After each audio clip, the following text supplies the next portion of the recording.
बच्चों, कैसे हैं आप सभी। मुझे आशा है आप सभी अच्छे और प्रसन्न होंगे। चलिए आज हम पढ़ते हैं पाठ 11 सूरदास के पद। करते हैं इस पाठ की शुरुआत। ठीक है, आइए बात करते हैं सूरदास कौन थे, उनकी रचनाओं में किसका वर्णन मिलता है और बाल कृष्ण की रोचक कहानियां सुने और सुनाएं। ठीक है, चलिए करते हैं इन पदों की शुरुआत।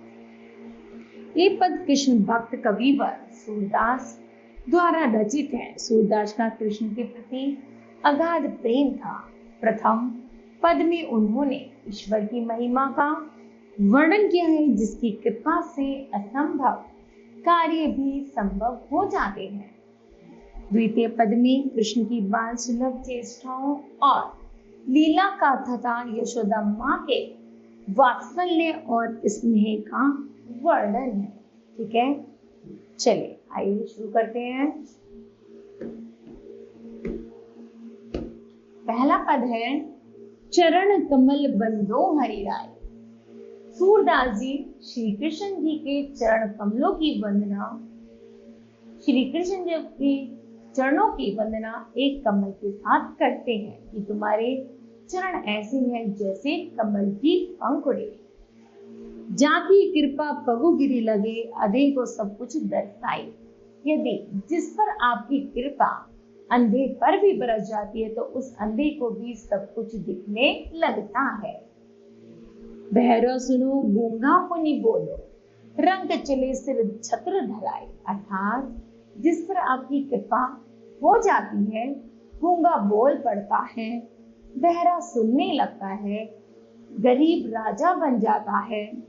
सूरदास स्वामी करुणा में, वो कह रहे हैं सूरदास जी मेरे प्रभु तो ऐसे ही करुणा में है, बार बार बंदोती ही पाए, इसलिए हम बार बार उन्हीं की प्रार्थना करते हैं।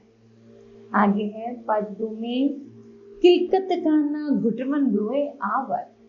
यहाँ पर माँ यशोदा कृष्ण जी के वात्सल्य का वर्णन कर रहे हैं।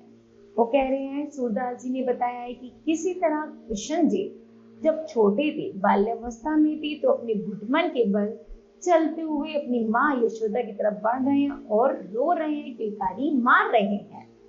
मणि में कनक नंद के आंगन बिंब परिको धावत। ऐसा लग रहा है कि नंद के आंगन में कोई हीरा, कोई नव चमक रहा है। कबो निरके हरि आप पूछा को कर सो पकड़न चाहत। अर्थात जिसे आपका मन करता है वो आप इजीली पकड़ सकते हैं, लेकिन फिर भी आप एक बाल्यावस्था होने के कारण बच्चों की तरह वात्सल्य रूप धारण करे हुए हैं, तो आप किलकारी मार रहे हैं, चीख रहे, चिल्ला रहे हैं और घुटन के बल उस चीज को पकड़ने के लिए भाग रहे हैं। तो वो कितना मनोहर और सुंदर दृश्य, ऐसा लग रहा है मानो नंद जी के आंगन में कोई नग घूम रहा हो, कोई हीरा, कोई वस्तु चमक रही हो। किलकी हसत सजित दवे दतिया पुनि पुनि तिह अवकाहत। अर्थात जब वह उसको वस्तु को पकड़ लेते हैं तो खिलकर इतनी जोर से हंसते हैं कि मानो उनके आगे के जो दो दांत आए हैं वो और भी ज्यादा सुंदर, उनके मधुर को, सुंदरता को दर्शा रहे हैं। कनक भूरी पर कर पग छाया। जिस तरह कनक पर, धरती पर जिस तरह बादल छाते हैं, यह उपमा एक राज्य थी, तो यह एक नई उपमा उनको दी गई है।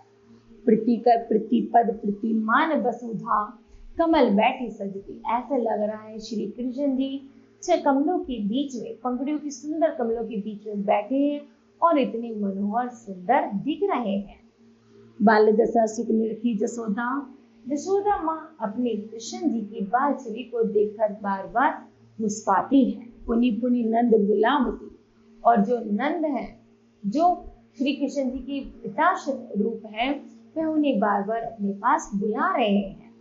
अचरा तल के ढाकी श्री कृष्ण जी अपनी माता की गोदी में होने के कारण जैसे उनके पिता उनको बुला रहे हैं तो बार बार वो अपनी माता के आंचल से अपने आप को ढक रहे हैं।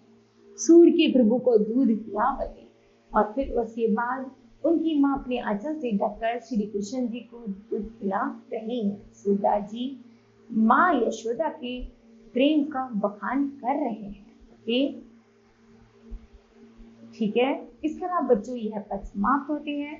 मुझे आशा है आप सभी को यह पद समझ आए होंगे। धन्यवाद।